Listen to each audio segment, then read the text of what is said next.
Sigurisht që Shqipëria nuk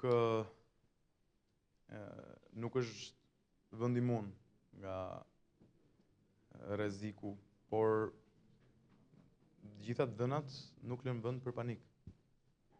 Ndaj do kërkoja që edhe ju, që keni rol të veçantë në përcjelljen e opinionit tek publiku, të mundoheni të klasifikoni si duhet çështjet e informacionit, duke u përpjekur të gjeni balancën e duhur, ju, ne dhe të gjithë bashkë, ndërmjet nevojës që kemi për të rritur kujdesin e qytetarëve shqiptar, pra nevojës që kemi për të rritur alertin e qytetarëve shqiptar, për duke evituar në maksimum panikun e panevojshëm.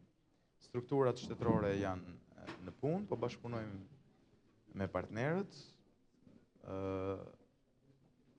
Nuk duket që ka rrezik të shtuar, përveç rrezikut të zakonshëm që ka çdo vend i qytetëruar i rreshtuar në aleancën kundër terrorizmit. Dhe në këtë kuadër po bashkëpunojmë ngushësisht dhe me agjencitë ligjvërtetuse në vend dhe me partnerët për të parandaluar dhe për të çuar përpara sfidën tonë për ta bërë vendin më të sigurt. A ka listë personazh në survejim të ministër? Tjetër? Informacione konkrete për sinjalizimet të vendet sakta? Po si mendoni mundi përgjigje mund se? Ishte pa mundur. Njerëzit duke parë edhe policët e çrregullimit kanë qenë të armatosur me Kalashnikov dhe vend.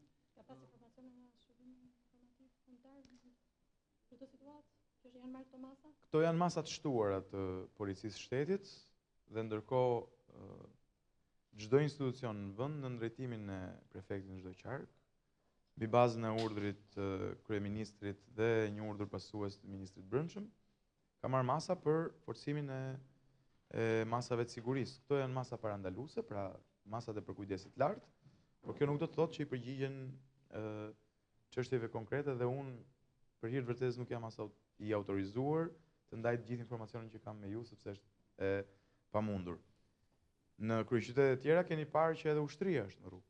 Ndërkohë që në Shqipëri unë besoj është element shtesë i sigurisë dhe më shumë siguri për qytetarët, prezenca e shtuar e policisë dhe forcave të sigurisë, ashtu siç duhet që edhe qytetarët konsiderojnë se çdo shqetësim e ndajmë bashkë dhe çdo sfidë duhet të ndajmë bashkë, dhe zgjidhjet i kemi po të gjithë bashkë.